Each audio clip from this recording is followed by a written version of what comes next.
Arachnophobia, heights, public speaking, the dark. These are all common fears that affect many people on a daily basis. For me, this fear is elevators. You couldn't pay me to ride on one alone. In fact, my fear is so bad that when on family vacation, my parents once threatened to go downstairs without me in order to make me get ready faster. This got me thinking, why do I have this irrational fear? Why do people behave the way they do, and why does anyone do anything? Well, psychology, the science or study of the mind and behavior, seeks to answer some of these questions. Hello everyone, my name is Katie Ebert. I'm a first-year ISM student, and this year I have chosen to study psychology. Starting out, I understood that I didn't know much about the field. From the broadness of the field to the vocabulary, it didn't take long for me to realize that I had a lot to learn. As a result, I set out with the goal of obtaining as much diversity as possible in my interviews in order to find the best possible fit for me within psychology. With that being said, my first interview was with Miss Kip Watson. Miss Watson runs Brinco Corporation, a private practice that specializes in sports psychology. As an athlete, I was intrigued by her practice and wanted to know more about the day-to-day life of a sports psychologist. While physical performance is imperative for all athletes to be successful, mental toughness is another key factor in athletic achievement. Ms. Watson seeks to help all athletes perform to their best of their ability by pinpointing their strengths and knowing how to use them during competition.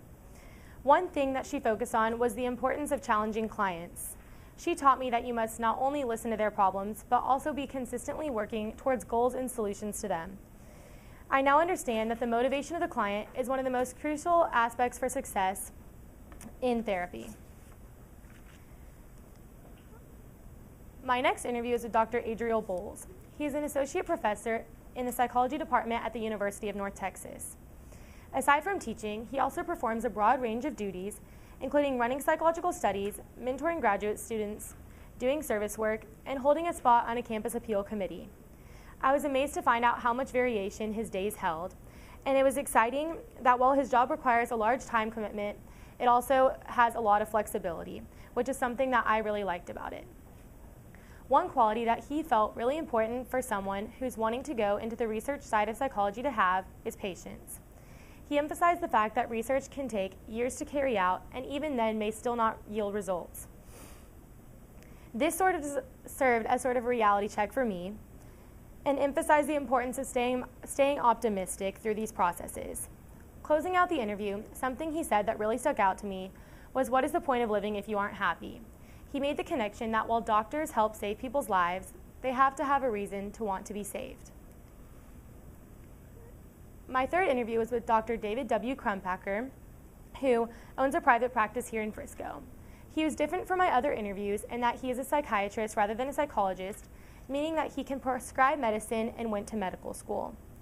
Since Dr. Crumpacker focuses in geriatric psychiatry, he sees a lot of cases of Alzheimer's and said that it is really sad to see people who had such dignified lives struggling to even recognize their own children. However, he put an interesting spin on how he deals with these tough situations. He said that to him, psychology is ennobling and that it teaches you, gives you a new perspective on life, and teaches you about love, dignity, and the human spirit. I had never thought about psychology in that way before, and it was really inspiring to me. One thing that he and I had in common is that we are both really curious people, which will not only allow me to be successful in the field, but will also allow it to be more enjoyable. My fourth interview was with Uzma Jandra, who is a part of a group of women that runs Kid Talk Frisco, which focuses on child therapy.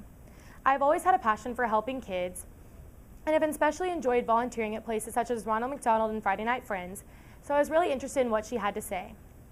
Ms. Jandra said that the reason she loves working with kids is because they are so unconditional. While many adults tend to filter the things they say because of how they may come across, kids are truly genuine in everything that they do. Later in the interview, she gave me a tour of their office and even let me see one of the play therapy rooms. I learned that every toy in the room is selected for a specific purpose and demonstrates different traits within a child. Another interesting thing about Ms. Jandra is that she is also a yoga instructor and believes that yoga is a great supplement to relieving stress and anxiety with therapy. She even has a class that many of her clients attend. So after my interview with Ms. Jandua, I became really interested in child psychology, and one thing that really appealed to me about it is that you get to give kids skills that they can help carry with them, or help them gain skills that they can carry with them throughout the rest of their lives. I continued to dive into research about common disorders in children and went on a few more interviews with local child psychologists. Finally, I had my last interview with Ms. Renee Fromm. She owns a private practice here in Frisco called Treehouse Counseling, and that is very big on play therapy. Ms. Fromm and I immediately hit it off, and after just a few minutes talking with her, I already felt very comfortable. One thing that we had in common was our inclination towards structure and organization. She said that while many play therapists let the child sort of roam around and choose whatever they want to do within that room, she chooses to sort of keep it more structured and focus on certain games and techniques based on what she's trying to accomplish that day. This is definitely something I can relate to, as I tend to be very structured and orderly with my time. Another thing that we touched on was some of the differences between private practice and agency settings. Prior to opening up her private practice, Ms. Fromm worked for a crisis counseling agency and noted that there were definite pros and cons to each. For example, with an agency comes long hours, however it warrants a stable salary, whereas private practice is much more flexible and brings a lot more personal relationships, however the busyness tends to vary throughout the year. Overall, Ms. Fromm was very knowledgeable, and I felt as though I could learn a lot from her, which is why I then asked her to be my mentor. Ever since then, I've enjoyed getting to know her and am excited to begin observing some of her sessions soon. So another way that I've gained a lot of insight this year is through articles and other secondary sources. Similarly to my interviews, through my research I attempted to explore many different aspects of the field, and my assessments tended to vary pretty widely in regards to content. I began my research by doing a career outlook in the field. This was very promising in that I found the psychology field to be rapidly expanding, and I also noted that I had a lot of the traits that are common among people who go into the field, including punctuality, trustworthiness, analytical skills, and an inclination towards problem solving. For my next assessment, I decided to learn about the effects of social media on mental health. This was interesting to me because in today's society, so much is centered around technology, and social media continues to become an increasingly huge part of our lives. While I had known previously that the internet can cause increased anxiety and depression, among other things, the statistics I found were still extremely eye-opening. Another research assessment I wrote analyzed what I learned on our UNT class field trip. The class I gained the most from was the one that I attended over personality psychology. One of the highlights of the class was learning about the Barnum effect, which explains the popularity of personality tests and horoscopes. Many of these tests give very broad and general results, so that even if a bunch of very different people were given the exact same result, they would all feel as though it somehow applied to them. In other assessments, I've also gained insight into how psychology affects religion, how to stay positive in the face of tragedy, and some details about animal-assisted therapy. Since then, I've begun focusing my research more on child psychology, which leads me to my original work. So, beginning the original work process, I was unsure of what direction to take. I continued my research over common disorders among children and became especially interested in oppositional disorder, or ODD for short. This disorder involves children who are strongly resistant to authority figures, won't take no for an answer, and are just generally very aggressive. Since I did not yet have a mentor, I was also interested in finding out more about what child therapists do on a daily basis.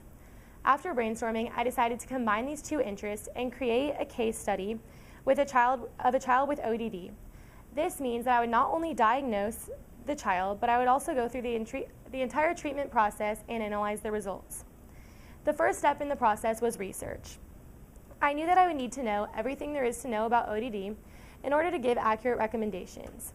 One thing that I found interesting is that while genetics is sometimes a factor in the development of ODD and other psychological disorders, the environment a child is raised in can have a huge effect on their mental health.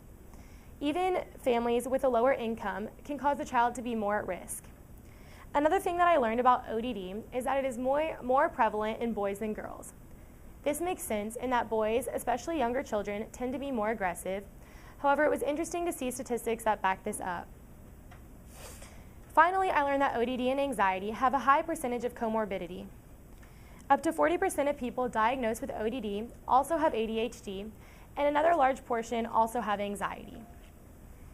This is important to note because if a client isn't responding well to treatment, it may be because there is something else going on as well. Aside from the research, going through this process was also new to me. Before starting this project, I didn't have an idea of even how to diagnose a client. I learned that there are many different ways to diagnose, whether it's tests or therapist observation. When researching the best way to treat ODD, I also learned that there isn't any one-size-fits-all method to treatment. Most cases require a mix of different treatments, ranging from play therapy to family training sessions, in order to be successful. And then, so here was my original work, and I basically created an eight-year-old girl named Mackenzie with a diagnosis of ODD. I developed an entire backstory for her, demonstrating her symptoms and history thus far. I then proceeded to make recommendations of what I have felt would allow her to have the most success and tracked her progress from there. Of course, this was all made-up data. However, I based it on cases that were very similar in order to be as accurate as possible. After the completion of this project, I now feel much more prepared to take on real-world cases. I found that it is important to look at a case from all angles and gain as many perspectives as possible. Rather than just getting a parent's opinion on a child, their teachers or sports coaches would also give very valuable opinions. As a therapist, it is important to always be taking notes and making observations, and a case study would be a great way to get this all in one place. I will always have this case study to look back at as a reference, and I can't wait to continue gaining insight that I can use throughout the rest of my career. Finally, I will leave you with this. American comedian and actor Milton Berle once said, "If opportunity doesn't knock, build a door." While simple, I believe this quote represents a successful mindset and directly correlates to the ISM program. The knowledge I've gained so far, both professionally and psychology related, have already revealed that persistence is key. I know that success is something that must be worked for, and I hope that my experiences this year will help me build that door for success in my future. Thank you. Just made it. Thank you.